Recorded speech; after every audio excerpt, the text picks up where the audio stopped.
Okay, mga ka-SBAC, may gagawan tayo ng video ngayon. Siya nga pala, mga ka-SBAC, medyo matagal ako din nakapag-upload kasi masyadong busy ngayon dito. Sobra kasing init, kaya halos walang pahinga. Wala nang time para maggawa ng ng tutorial. Kaya busy ngayon. May nagtatanong kasi yung about sa Omron timer relay Omron, kasi di pa kabisado yung mga nito, yung sa mga connection niya kung saan ilalagay. Ngayon dinrawing ko na yung 11, 12, 13 11, 12, 13 tapos common, isa lang yan, isa lang siya.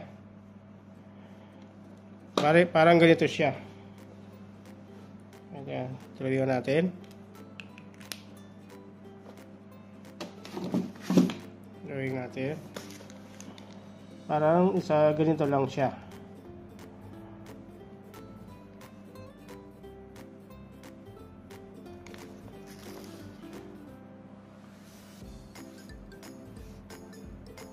Ayan. Tapos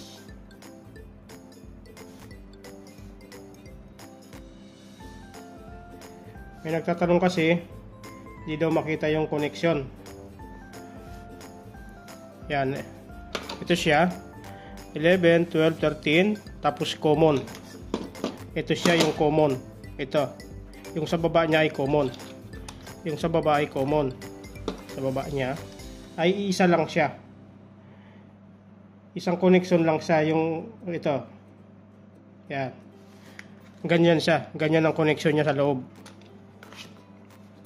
Ayan. 11, 12, 13. Tapos common, isa lang siya.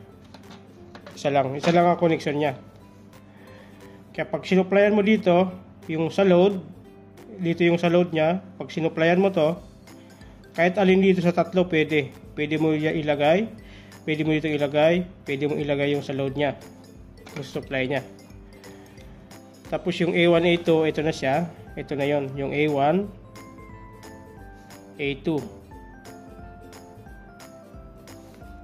Tapos yung 11, 12, 14, 12, 11. 11, 12, 14. Yung number 14 ay normally open. NO siya. Yung 11, 12, NC. NC. Ulitin natin. Yung number 14, normally open.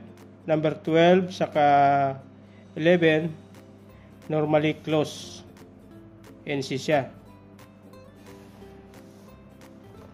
Yung A1, saka A2, ito siya. Ito yung connection niya. Ito yung bibigyan mo ng command para mag-energize ang timer. Omron timer relay. Ulitin natin. 11, 12, 13. 11. Ito siya.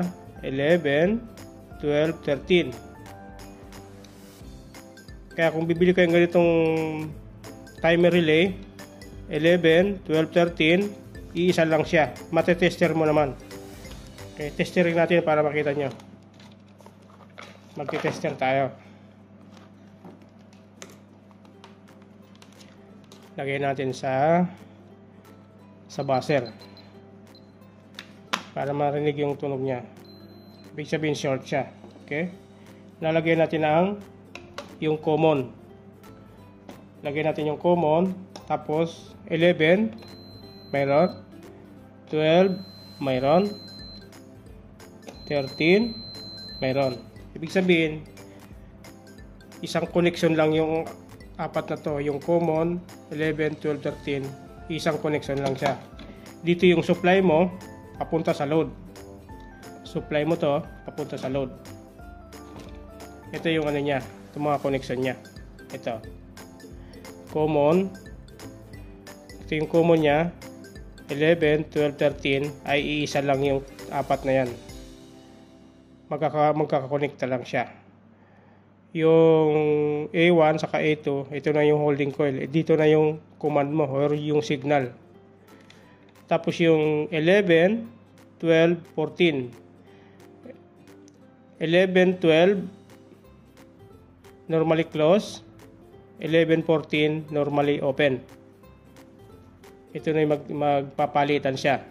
Pag nag-energize na ito, mag-open yung number 12, magko-close yung 14. Okay?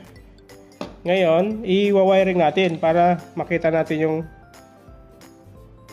yung wiring natin para makita natin kung paano to gumana.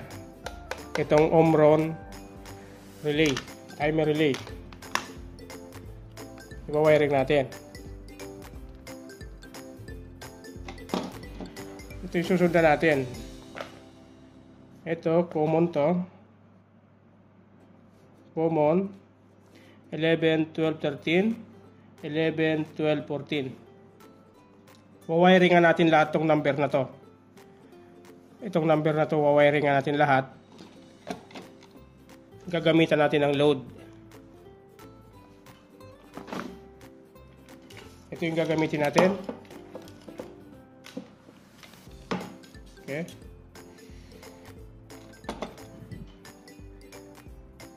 Unang wawiringan natin. Saan yung screwdriver ko? Ito pala. Wawiringan natin ng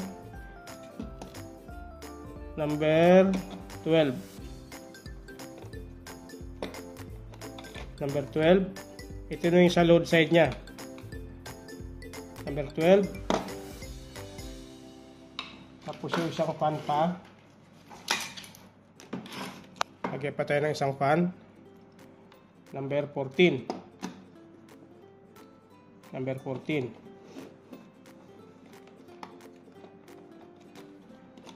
11, 12, 14. Linagyan natin ng load ng fan. Okay. Tapos, yung line 2 niyan dito. Dito ilalagay yung line 2. Yung line 2 magkasama na to. Ilagay natin sa MCB. Lagay natin sa MCB.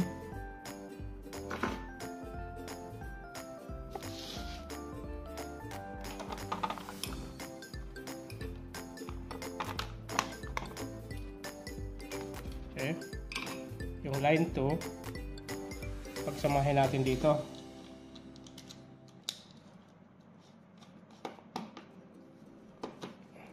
Ayan.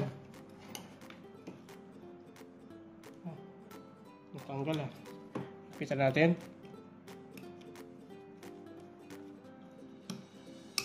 Ayan, maipit na. Tapos, yung common.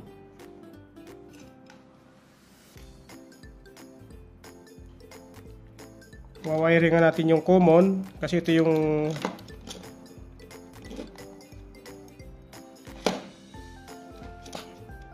common. Ito yung sa supply natin. Supply galing sa line 1.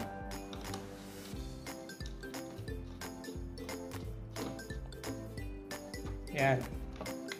Galing sa line 1. Tapos sa number, lagay lang natin sa number 13. Kahit isa, kasi isa lang naman to, number 13.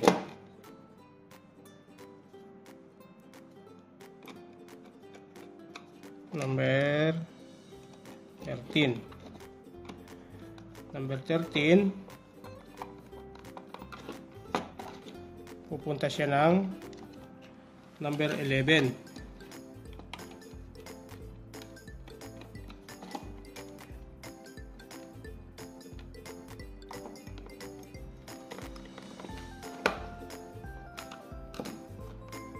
Ayan.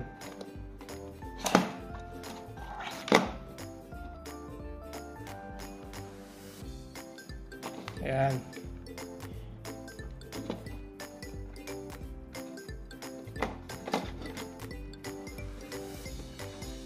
Okay. Tapos, yung line 1, line 2 ng timer. Yung A1, A2 ng timer, lalagyan natin. A1.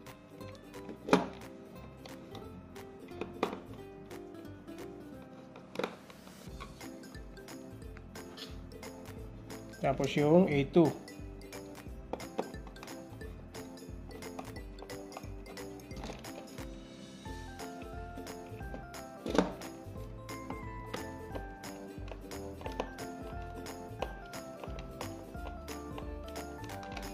Yan. Meron na lahat. Na-wiring na natin lahat. Ito siya. Ito yung load niya. Ito yung load niya, yung dalawang fan. Yan. Tingnan natin yung drawing ulit. Yan. Ito yung drawing niya. Sa number 10, common, yung common saka 13 ang linagyan natin. Ito yung common. Tapos 13. Tapos 13. Paglabas ng 13, pumunta ng 11. Di makita. Paglabas ng 13,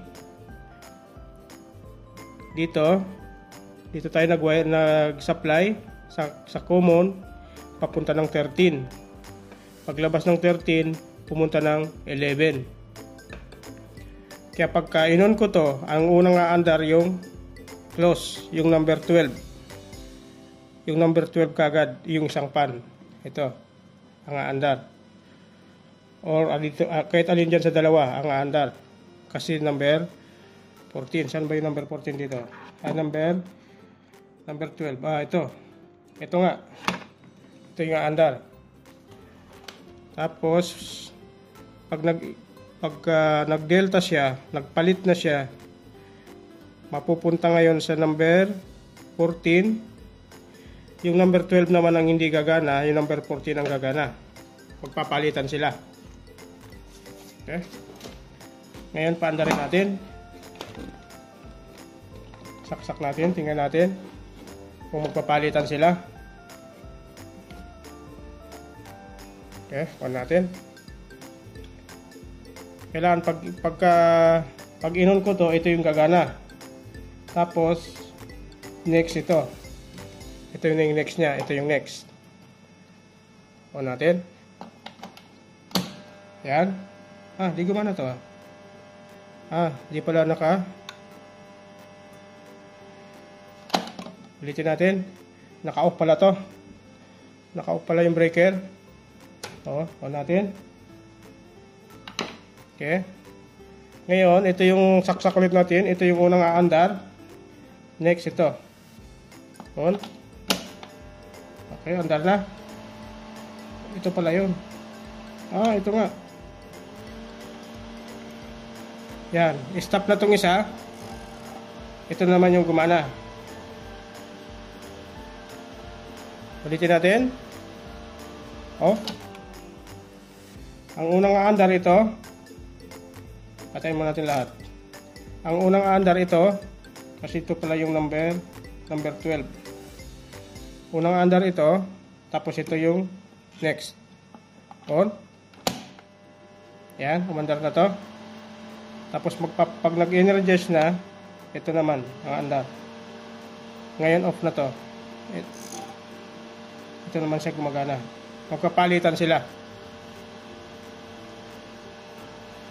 Okay. Ito yung trabaho niya ng Omron timer relay. Ito siya. Ito yung trabaho niyan. Ito yung trabaho ng Omron timer relay. Kasi may nagtatanong pa rin kasi sa akin kung paano yung mga connection niya. Okay? Yan ang mga cashback. Yan ang function ng Omron timer relay. Ito siya. Ulitin natin. Off natin dito. Patayin muna natin. Tapos on. Okay.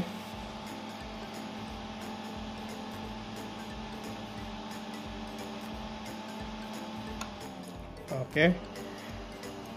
Ito yung trabaho niya ng Omron timer relay. 11, 11:12 normally close, 11:14 normally open. Tapos 1, 11, 12, 13 saka common ay isang connection lang sila. Isa lang sila, isang connection lang. Ito yung trabaho niya. May nagtatanong kasi sa akin kung ano daw yung mga connection niya sa terminal, kung ano yung mga numbering, kasi di makita yung sa mga ibang tutorial ko, di makita. Ito yung function niya. Okay, mga ka-SPAC, dito lang muna nagtatapos sa aking video. Maraming salamat po. Siya nga pala, matagal ako din nakapag-upload kasi sobrang busy dito. Mainit kasi. Halos wala kaming pahinga. Marami kaming ginagawa. Okay, mga ka-SPAC, thank you very much po. Thank you.